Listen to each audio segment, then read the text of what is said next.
আজকে থেকে ধরেন লক্ষ কোটি বছর আগে, কত কোটি বছর আমরা জানি না, আল্লাহ রাব্বুল আলামিন একা ছিলেন, একা। তিনি সর্বপ্রথম সৃষ্টি করলেন আরশে আযীম। কি সৃষ্টি করলেন? আরশ আল্লাহ রাব্বুল আলামিনের একটা এমন স্বতন্ত্র সম্মানিত একটা সৃষ্টি, যেটা সবচেয়ে বড় সৃষ্টি, এর চেয়ে বড় কোনো সৃষ্টি নাই। এমনকি কিয়ামতের মাঠে এই আরশের ছায়া আল্লাহ রাব্বুল আলামিন 7 শ্রেণীর মানুষকে ছায়া দিবে। সুবহানাল্লাহ। ওই 7 শ্রেণী সম্পর্কে আমরা অন্য হাদিসে পড়ে নিব, অনেকে হয়তো জানেন। তো আরশ সৃষ্টি করার পরে আরশটা ছিল পানির উপরে। কোথায় ছিল? পানির উপরে। সূরা হুদের মধ্যে আছে। আমি শুধু রেফারেন্সগুলো আপনাদেরকে সূরাগুলো বলে দিব, বাসায় গিয়ে আপনারা পড়বেন। প্রত্যেকটা আয়াত কিন্তু এখানে ধরে ধরে বলার সময় নাই আর কি আমার কাছে। তো আরশটা ছিল পানির উপরে। এরপরে আল্লাহ রাব্বুল আলামিন আসমান এবং জমিন সৃষ্টি করেছেন 6 দিনে। পুরো মহাবিশ্ব আল্লাহ রাব্বুল আলামিন সৃষ্টি করেছেন কত দিনে?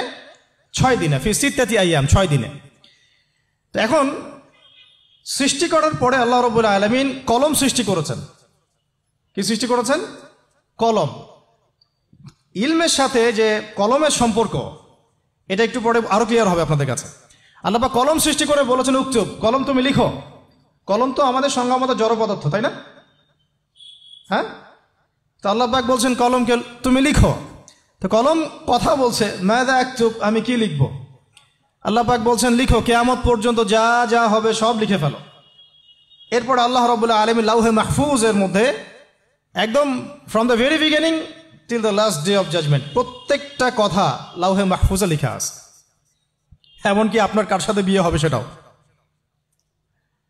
কয়টা বাচ্চা কাচ্চা হবে সেটাও।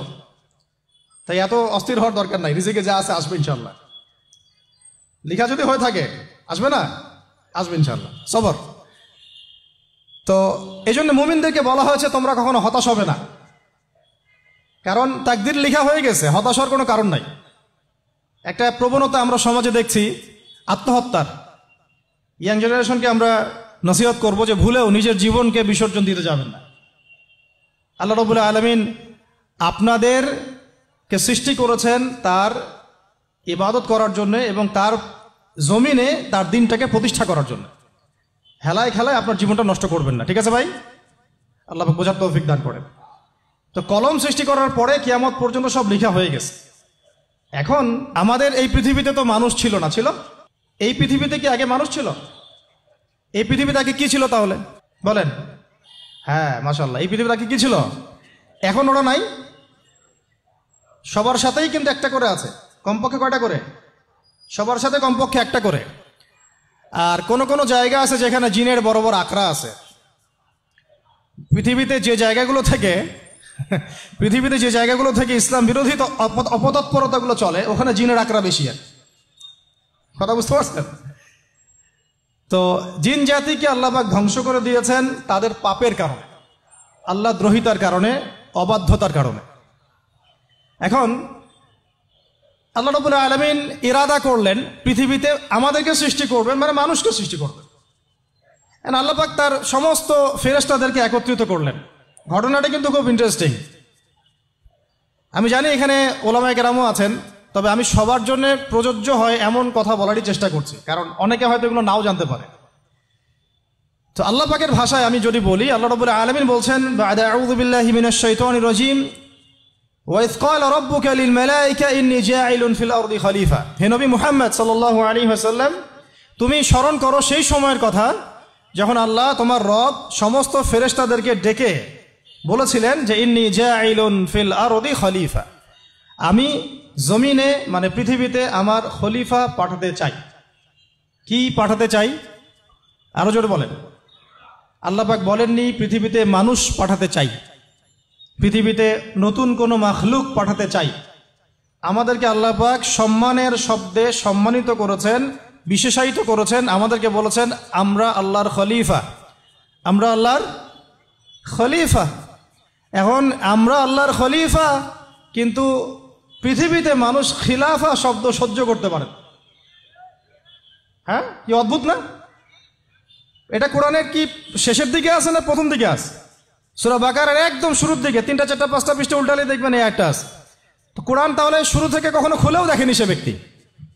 প্রমাণ হলো এটা যে খুলেও দেখে নাই, অথবা দেখলেও সে এড়িয়ে গেছে।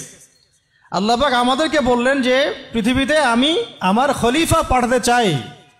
তাহলে আদম আলাইহিস সালামকে আল্লাহ পাক মোহাব্বতের শব্দে, সম্মানের শব্দে বিশেষায়িত করলেন কি বলে?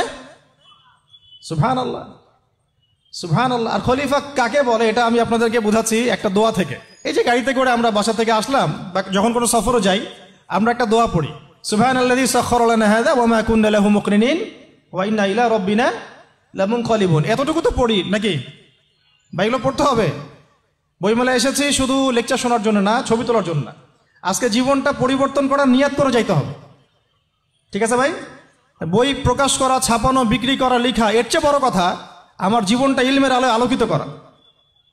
আমি বই লিখলাম ধরেন একটা, আমার মধ্যে সেই আমল নাই, লাভ নাই। লাভ আছে? আমি বই ছাপাইছি 100, 200, 500, 1000, আমি নিজেই আমল করি না, হবে? আগে আমল, আমল জরুরি। ইলমের সাথে আমলটা খুব বেশি জরুরি। আলেম তাকেই বলা হয় যে ইলম অনুযায়ী আমল করে।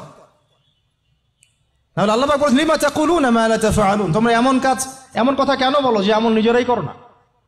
কাবুরা মাকতান ইনদাল্লাহ আন তাকুলু মা লা তাফআলুন, আল্লাহর কাছে সবচেয়ে গর্হিত একটা অপরাধ, তোমরা একটা কথা বলবা কিন্তু আমল করবা না। তো দোয়াটা মুখস্থ করবেন। এই দোয়ার নিচে একটা অংশ আছে, আল্লাহুম্মা আনতা সাহিবু বিস সাফারি। আমার কথাটা শুনেন, খলিফার অর্থটা বুঝেন। অনেকে তো অনেকভাবে ব্যাখ্যা করে আর কি। আল্লাহুম্মা আনতা সাহিবু ফিস সাফারি, আল্লাহ তুমি এই সফরে আমার সাথী। সফরে বের হওয়ার সময় দোয়া পড়ছি আমরা, আল্লাহুম্মা আনতা সাহিবু ফিস সাফারি, আল্লাহ তুমি এই সফরে আমার সাথী। ওয়াল খলিফাতু ফিল আহলি ওয়া মালি, আল্লাহ আমি তো বাসায় নাই, আমার বাসার আহাল মালের খলিফা হচ্ছে তুমি আল্লাহ। তাহলে খলিফা শব্দ দিয়ে কি বুঝলেন? আল্লাহ আমার বাসার আহাল মালের খলিফা মানে কি? আমার স্থলাভিষিক্ত তুমি আল্লাহ। আমি ওখানে নাই বাসায়, আমি সফরে বের হয়ে গেছি, আমার স্ত্রী, আমার সন্তান, আমার মাল, আমার জান, এগুলোর দায়িত্ব তোমার, তুমি খলিফা। কত চমৎকার দোয়া। তাহলে পৃথিবীতে আমি আমার খলিফা পাঠাতে চাচ্ছি, তার অর্থ কি?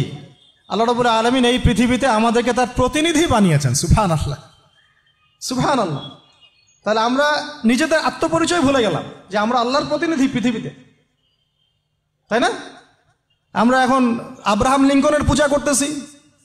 আব্রাহাম লিঙ্কনের পূজা তো বুঝেন না আপনারা, এটা হচ্ছে ওই যে সোকল ডেমোক্রেসির পূজা। আদতে প্রকৃত গণতন্ত্র বলে কিছু নাই এই বিশ্বের মধ্যে, যা আছে এগুলো তথাকথিত আর স্লোগান, জাস্ট, আর কিছু না।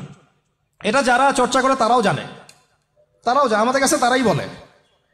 আদতে এই আপনার কমিউনিজমের কথা বলেন, এই লেনিন স্টেলিনারিজমের কথা বলেন, আপনি মুসলিনির কথা বলেন, চাইনিজ দর্শনের কথা বলেন, রাশিয়ান দর্শনের কথা বলেন, আর এই যে আরেকটা কি চলতেছে সেকুলারিজমের কথা বলেন, ন্যাশনালিজমের কথা বলেন, এগুলো একটা তাত্ত্বিক মতবাদ শুধুমাত্র। প্রকৃত মতবাদগুলো আপনি পাবেন বিশুদ্ধ যেগুলো কোরআন এবং হাদিসেই, এর বাইরে না। তো আমরা কিন্তু আল্লাহর খলিফা পরিচয় দিতে এখন দ্বিধাবোধ করতেছি। এই জমিনে আল্লাহ পাক আমাদেরকে তার খলিফা বানিয়ে পাঠিয়েছে। এখন খলিফা হলাম কিভাবে? কিসের গুণে খলিফা হলাম? প্রশ্ন না এটা?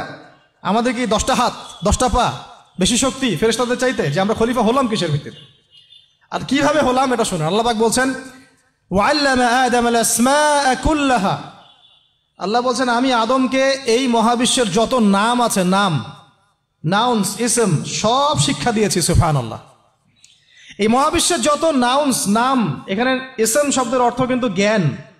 ইসম মানে কি? এখানে জ্ঞান। মহাবিশ্বের যে জ্ঞানগুলো আছে এই জ্ঞানগুলো আল্লাহ পাক আমাদের আদি পিতাকে শিক্ষা দিয়েছেন। আমাদের আদি পিতাকে আল্লাহ নিজে শিক্ষা দিয়েছেন। সুবহানাল্লাহ। সৃষ্টিগতভাবে আমরা জ্ঞানী ছিলাম না, আল্লাহ পাক আমাদেরকে জ্ঞান শিক্ষা দিয়েছেন।